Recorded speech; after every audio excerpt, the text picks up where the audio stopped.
하나님께서 우리에게 주시는 말씀은 빌립보서 4장 1절에서 9절의 말씀입니다. 제가 보는 성경으로 신약 322쪽입니다. 이제 빌립보서 4장 1절에서 9절의 말씀을 봉독하겠습니다. 다 함께 일어나셔서 하나님의 말씀을 경청하시기 바랍니다. 그러므로 나의 사랑하고 사모하는 형제들, 나의 기쁨이요 멸류관인 사랑하는 자들아, 이와 같이 주 안에 서라. 내가 유오디아를 권하고 순두계를 권하오니 주 안에서 같은 마음을 품으라. 또 참으로 나와 멍에를 같이 한 내게 구하오니 복음에 나와 함께 힘쓰던 저 여인들을 돕고 또한 글레멘드와 그 외에 나의 동역자들을 도우라. 그 이름들이 생명책이 있느니라. 주 안에서 항상 기뻐하라. 내가 다시 말하노니 기뻐하라. 너희 관용을 모든 사람에게 알게 하라. 주께서 가까우시니라. 아무것도 염려하지 말고 다만 모든 일에 기도와 간구로 너희 구할 것을 감사함으로 하나님께 아뢰라. 그리하면 모든 지각에 뛰어난 하나님의 평강이 그리스도 예수 안에서 너희 마음과 생각을 지키시라. 끝으로 형제들아, 무엇에든지 참되며 무엇에든지 경건하며 무엇에든지 옳으며 무엇에든지 정결하며 무엇에든지 사랑받을 만하며 무엇에든지 칭찬받을 만하며 무슨 덕이 있든지 무슨 기림이 있든지 이것들을 생각하라. 너희는 내게 배우고 받고 듣고 본 바를 행하라. 그리하면 평강의 하나님이 너희와 함께 계시리라. 아멘. 살이 찌는 계절입니다. 살이 도대체 빠지질 않습니다. 애쓰고 있는데 살은 빠지지 않는 계절 같습니다. 특별히 명절 지나면서 우리 청년들 어떻게 명절을 보내는지 모르겠지만 명절은 정말 쉬는 날은 정말 손살같이 지나가는 것 같습니다.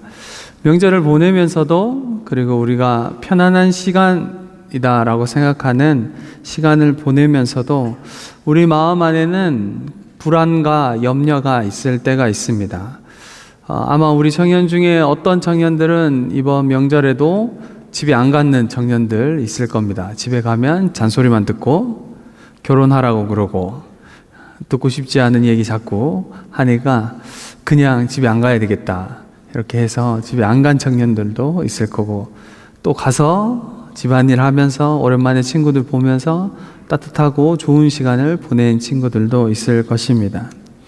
그럼에도 불구하고 우리는 특별히 청년의 시기는 미래에 대한 불안과 염려가 있는 시기입니다.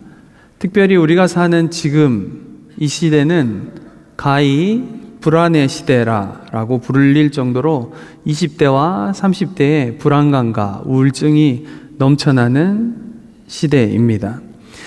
최근 조사에 따르면 20대, 30대 우울증이 한 5배, 근 5년 사이에 5배 정도 증가했다라고 합니다.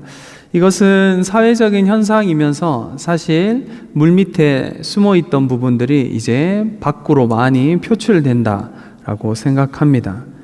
이런 시대를 살아가는 우리 청년들, 우리 윗세대, 부모 세대와는 다르게 부모 세대는 분명 어려운 시대를 살았긴 하지만 그럼에도 불구하고 소망이 있었기 때문에 뭔가 내가 노력하면, 애쓰면, 내가 열심히 살고 성실하게 살면 무언가 이룰 수 있을 것이다 라는 그런 소망이 있었기 때문에 힘든 하루를 버틸 수 있었습니다. 그런데 우리가 사는 이 시대는 우리 청년들에게 너희가 아무리 노력해도 너무 멀어 보이는 성공과 내가 가지고 싶은 그 무엇은 너무 멀기 때문에 그냥 절망이 우리에게 찾아오는 시대를 살고 있습니다. 인스타그램이나 유튜브를 틀기만 해도 우리는 그것을 금방 압니다. 인스타그램을 틀면 또 해외여행, 누군가는 또 여행을 갔고 누군가는 뭔가 또 성공했고 또 맛집을 누군가와 또 가서 그런 피드가 올라올 때마다 아무런 맛집도 가지 않고 해외여행도 가지 않는 내 삶을 보면서 여전히 취업과 내 삶에 불안함이 있는 내 삶을 보면서 늘 염려와 고통과 불안이 내 삶을 엄습해 오기 때문입니다. 결혼을 하라고 목사님이 아무리 이야기를 해도 결혼에 대한 생각은 전혀 없고 계속 포기해야지, 결혼을 어떻게 해, 돈이 있어야지, 집이 있어야지, 뭔가 있어야지 라고 생각합니다. 그래서 우리가 자주 하는 말로 이제는 M4 세대, 모든 걸 포기한 세대라고 합니다. 사실은 이 말은 아마 천안에 살고 있는 우리에게는 조금 피부로 조금 와 닿을 겁니다. 제가 서울에 사역할 때는 서울에 있는 청년들에게는 진짜 피부로 와닿는 이야기였습니다.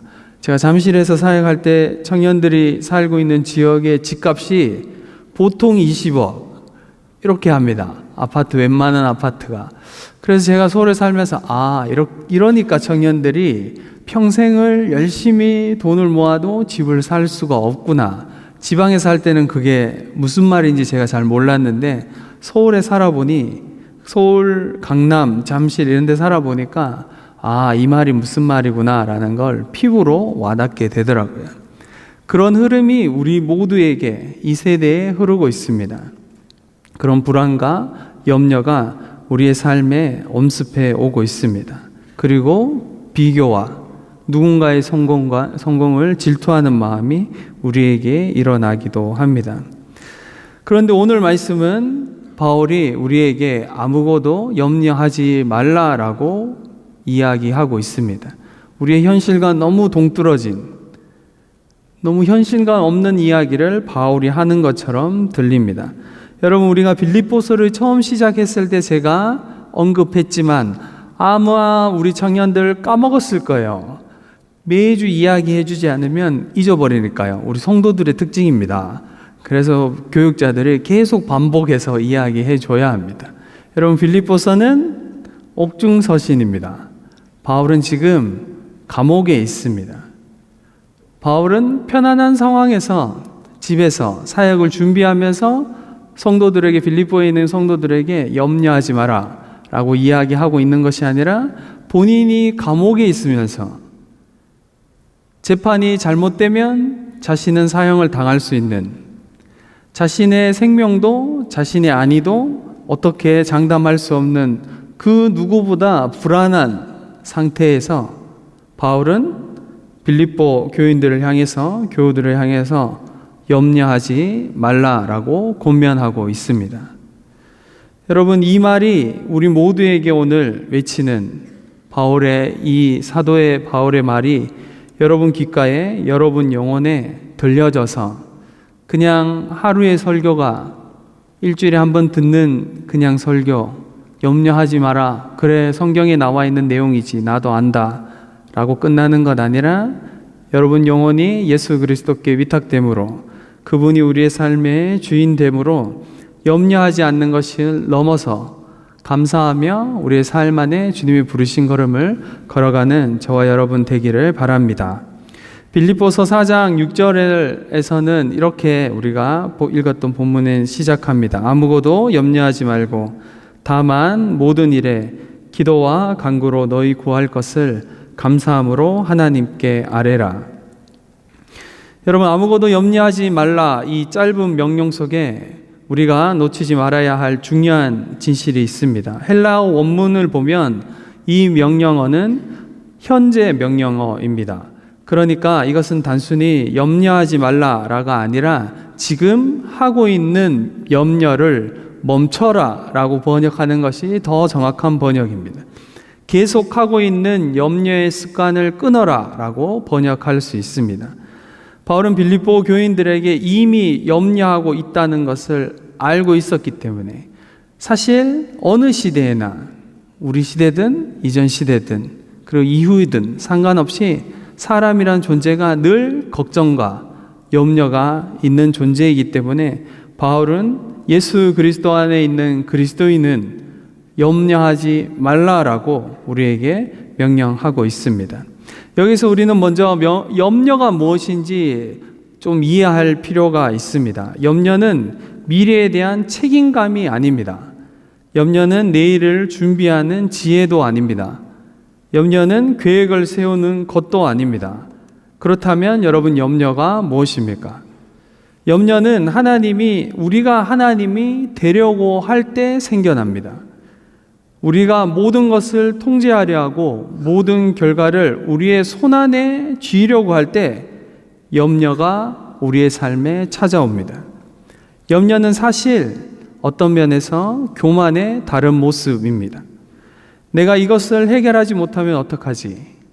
내가 이것을 이루지 못하면 어떡하지? 이런 생각의 중심엔 늘 내가 있습니다. 내가 주어가 되어서 내가 이 상황을 통제하고 이 상황의 결과를 얻으려고 하면 염려가 우리의 삶에 찾아옵니다. 여러분, 제가 늘 이야기하는 거지만 우리의 삶에 뭔가를 생각하고 기도하고 결정할 때 하나님이가 아니라 내가가 되면 그 일은 문제가 생깁니다. 염려라는 것은 내가 중심이 되면 문제가 생기고 염려가 찾아옵니다. 여러분 생각해 보십시오. 우리가 무엇을 염려합니까? 심리학자들도 이것을 압니다. 대부분은 일어나지 않는 일들을 염려합니다. 70%가 일어나지 않는 일이라고 심리학자들이 이야기합니다. 그리고 80%가 우리가 염려하는 모든 일의 80% 이상은 일어나지 않은 일, 아직 일어나지 않은 일에 대해서 염려한다라고 합니다. 그리고 90%는 우리가 통제할 수 없는 일, 내가 어떻게 한다고 해서 염려한다고 해서 변화될 수 없는 일을 우리는 염려한다라고 합니다. 이것은 사회학자나 심리학자들이 이야기하는 영역입니다. 그래서 성경은 염려하지 말라라고 강력하게 이야기하는 겁니다. 우리가 통제할 수 없기 때문입니다. 우리가 통제할 수 없는 일을 염려하는 것은 그렇게 우리의 삶에, 우리의 영혼에 좋은 영향력은 아닙니다. 여러분, 조금 더 깊이 들어가 보면 염려는 하나님을 신뢰하지 못한다는 증거라고 할 수 있습니다. 우리가 하나님의 선하심을 의심할 때, 그분의 능력을 의심할 때, 그분의 지혜를 의심할 때 우리에게 염려가 찾아옵니다. 하나님이 정말 나를 돌보실까? 하나님이 내 인생을 정말 책임져 주실까? 하나님이 내 삶에 진짜 좋은 걸 주시는 것인가? 에 대한 걱정과 근심, 하나님에 대한 신뢰가 깨지면 염려가 찾아옵니다. 그런데 본문을 여러분 자세히 보십시오. 아무것도 염려하지 말고 다만 모든 일에 기도와 간구로 하나님께 아뢰라 라고 합니다. 여기서 아무것도와 모든 일이라는 단어가 대조를 이룹니다. 아무것도 염려하지 말되 모든 일을 기도로 아뢰라 라고 합니다. 이것은 무슨 의미입니까? 우리가 관심을 끌어나가는 것이 아닙니다. 우리의 삶에 대한 무책임하게 살라라는 말도 아닙니다. 오히려 우리의 모든 관심사와 우리의 모든 걱정거리와 우리의 삶에 일어나는 모든 문제를 하나님께 가지고 나와라 라고 바울이 이야기하고 있는 겁니다. 취업의 문제든 연애의 문제든 경제적인 문제든 건강이든 인간관계든 상관없이 그 모든 것을 가지고 하나님 앞에 나오라고 오늘 말씀은 우리를 촉구하고 있습니다. 그렇다면 여러분, 염려와 기도의 차이는 무엇입니까? 염려는 문제를 붙들고 혼자 내가 이 문제를 해결하려고 끙끙거리면서 이 일을 하고 있는 것이고, 기도는 그 문제를 하나님께 드리고 하나님 손에 맡기는 것입니다. 염려는 내가 주인 되어서 해결책을 찾으려고 애쓰는 것이라면, 기도는 하나님이 주인 되심으로 그분의 주인 되심을 인정하고 그분의 인도하심을 구하는 겁니다. 여러분, 왜 기도하지 않습니까? 내가 한 번씩 제가 이야기하죠? 여러분, 왜 기도하지 않을까요? 하나님이 그 문제를 해결해 주실 거라는 신뢰가 없기 때문입니다. 아직은 내가 할 수 있다. 이 문제를 내가 통제하고 내가 할 수 있다라고 우리의 마음 깊은 곳에서 그런 생각을 하고 있기 때문에 우리는 기도하지 않는 것입니다. 그래서 제가 예전에 한번 예를 들었죠. 사우디에서 하는 어떤 돈 많은 아저씨가 한 명 옆에 내가 엄청 친분이 있어. 그럼 이 경제적인 문제가 해결되지 않고 이 사람은 늘 무엇이든 나에게 흘려보낼 수 있는 사람이라면 그에게 요구했을 때, 만약에 그의 내가 양아들이라면 요구했을 때 그냥 요구하면 되잖아요. 양아들이니까. 아빠 5천만 땡겨주세요. 이렇게 하면 사우디에서 하는 그 돈 많은 양아빠는 그런 간식비를 나에게 달라고? 이러면서 흘려줄 거라. 이러면 우리는 망설이지 않고 아마 전화를 할 겁니다. 이런 극단적인 예를 드는 이유는 우리가 그만큼 기도를 하지 않는 것이고 그만큼 하나님을 잘 모른다는 뜻이며 그만큼 우리가 기도가 무엇인지 모르고 있다는 뜻입니다. 여러분, 그런데 바울은 단순히 기도를 하라라고만 말하지 않고 오늘 본문에서 감사함으로 기도하라라고 말합니다. 여러분, 이것이 핵심입니다. 감사와 염려는 동시에 존재할 수 없습니다. 감사하는 마음이 우리의 영혼에, 우리의 삶에 있으면 염려를 몰아냅니다. 그것은 꼭 빛이 있으면 어둠이 물러가는 것과 같은 이치입니다. 빛이 우리의 삶에 어느 공간에 들어오면 어둠은 자연스럽게 물러갑니다. 그것처럼 우리의 삶에, 우리의 영혼에 감사가 묻어나기 시작하면 염려는 물러갑니다. 그것은 지극히 정상적인 현상이기 때문입니다. 그런데 여러분, 어떻게 염려스러운 상황에서 감사할 수 있을까요? 이렇게 문제가 심각한데 염려하지 않고 감사할 수 있나? 이것은 우리의 감정을 억눌러라 라는 뜻이 아닙니다. 이것은 우리의 시선을 바꾸라는 것입니다. 문제에서 하나님께로, 없는 곳에서 있는 것으로, 미래의 불확실함에서 과거의 확실함으로 하나님이 내 삶에 행하신 일들을 기억하며 그분을 신뢰하는 자리로 나아가야 합니다. 여러분, 늘 이야기하는 것이지만 우리는 원래 죄인이었습니다.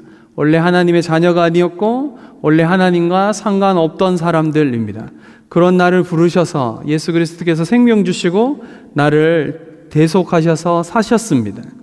그런 존재입니다. 우리가 내가 아무것도 하지 않았을 때도 하나님이 나를 사랑하시고 나를 찾아오시고 모든 것을 주신 분이십니다. 그런데 그분 앞에 우리는 구하지 않습니다. 그분을 신뢰하지 않습니다.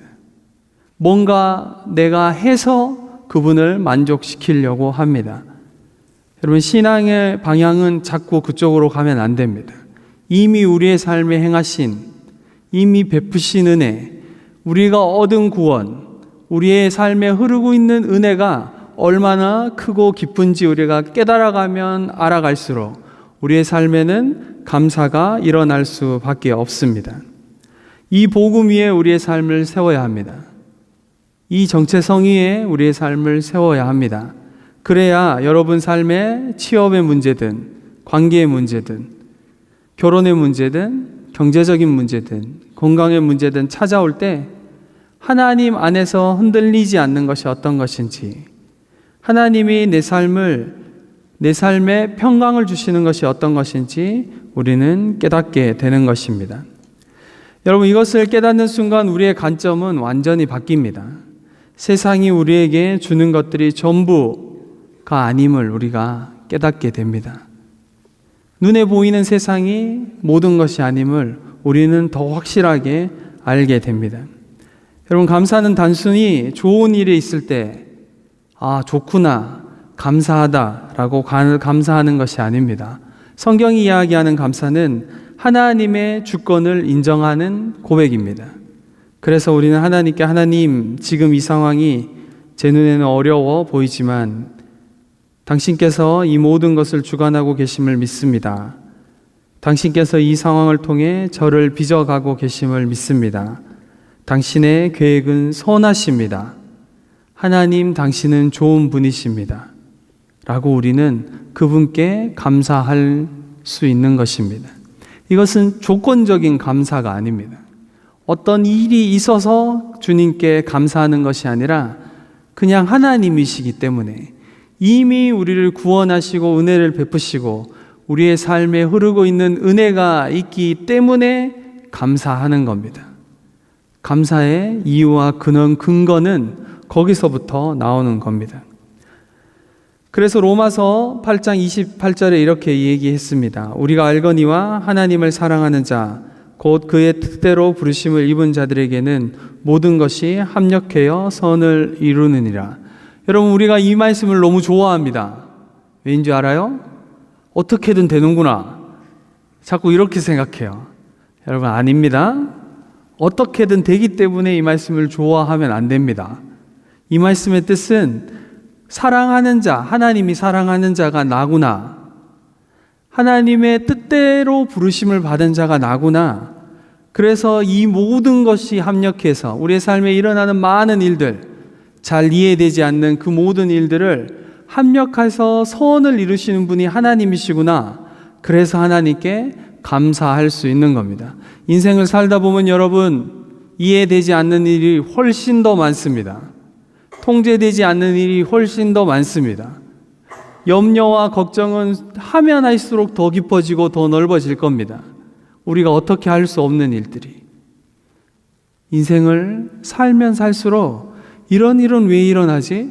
하는 일들이 수없이 많습니다. 그것은 그리스도인이든 세상을 살고 있는 사람이든 상관없습니다. 모든 인간의 인생에는 그런 문제가 일어납니다. 그런 문제가 일어날 때 우리는 어떻게 반응해야 되냐면 감사함으로 내 삶의 주인 되신 그분께, 그분을 신뢰함으로 그분 앞에 나아가야 합니다. 이것이 우리의 삶의 정체성이며 우리가 서 있어야 되는 자리입니다. 여러분, 이제 바울은 한 걸음 더 나아가서 우리에게 8절에서 이야기합니다. 우리 8절을 함께 읽도록 하겠습니다. 8절 시작.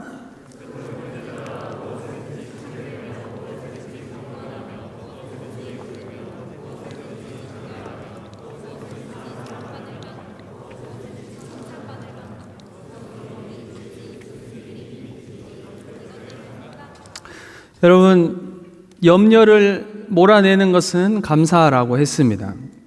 근데 바울이 염려를 이기는 비결을 몇 가지 더 우리에게 언급하고 있습니다. 그것은 생각을 다스리는 것입니다. 왜냐하면 우리가 무엇을 생각하느냐에 따라서 우리의 감정이 결정되고 우리의 감정이 우리의 행동을 결정하기 때문입니다. 우리의 생각이 우리의 삶을 만들어 갑니다. 그것이 습관이 되고 우리의 삶을 형성합니다. 행동은 그저 눈에 보이는 것이지 결국에는 우리의 가치관과 우리 생각의 가장 깊은 곳에 있는 것이 우리의 삶을 형성하게 되어 있습니다. 우리가 무엇을 보고 무엇을 듣고 무엇을 생각하고 묵상하는지에 따라서 우리는 그것을 쫓아서 살아가게 되어 있습니다. 여러분, 바울은 여기서 우리가 생각해야 될 것들을 목록들을 제시하고 있습니다. 참된 것, 경건한 것, 옳은 것, 정결한 것, 사랑받을 만한 것, 칭찬받을 만한 것, 이것들은 모두 하나님의 성품을 반영한 것들입니다. 이것들을 생각하라. 결국 무슨 말입니까? 하나님을 생각하라. 우리말로, 우리 그리스도인의 말로 다시 하면 묵상하라 라고 이야기하는 겁니다. 여러분, 세상 사람들도 명상을 합니다. 여러분, 세상 사람들이 하는 명상과 우리가 하는 묵상이 뭐가 다릅니까? 여러분, 우리가 막 아는 지식을 막 총동원해요. 아, 그런 거 있지, 막 이러면서. 여러분, 명상이라는 건 원래 그냥 쉽게 얘기하면 자기를 비워내는 거잖아요. 다른 말로 자기를 인식하는 겁니다. 명상이라는 건. 어느 면에서는 약간의 이제 성경에 나오는 묵상과 결이 비슷한 게 있습니다. 그래서 우리가 자꾸 헷갈리는 겁니다. 자기를 비워내는 것이지만 자기를 인식하는 거예요, 명상은. 세상 사람들이 하는 명상은. 요가나 이런 데서 종을 치잖아요? 땡, 이런 거 안 해봤어요? 네, 요가 하시는 분들, 하는 분들이 있을 텐데, 요가를 왜 해요, 그걸? 지금은 스트레칭이 됐는데, 원래는 명상이라는 것은 자기 인식입니다. 내 발끝이 어디 있는지, 내 손끝이 어디 있는지, 내 코가 내 세포가 어떻게 움직이는지 인식하는 겁니다. 인식하면서 자기를 알아가는 시간을 가지는 거예요. 그런데 우리가 하는 묵상은 나를 인식하는 것을 넘어가는 겁니다. 그러니까 나를 인식하는 것을 넘어서 하나님을 인식하는 겁니다. 하나님이란 분을 어떤 분이신지 인식해 가는 과정을 갖는 겁니다. 여러분, 제가 한 번씩 개인적인 상담을 할 때마다 우리 청년들에게 한 가지 조언을 꼭 해야 되면 일기를 써라 라고 이야기합니다. 묵상은 당연히 온통 계속 하라고 계속 이야기하고 있으니 묵상을 해서 어려우면 일기를 써라 라고 합니다. 어떤 일기를? 하나님에 대한 일기를. 오늘 하루 동안 하나님에 대해서 생각하고 기억하고 인지했던 기억들을 쓰라라고 합니다. 그럼 놀랍게도 여러분, 우리가 하루 종일 하나님을 한 번도 생각하지 않을 때도 있습니다.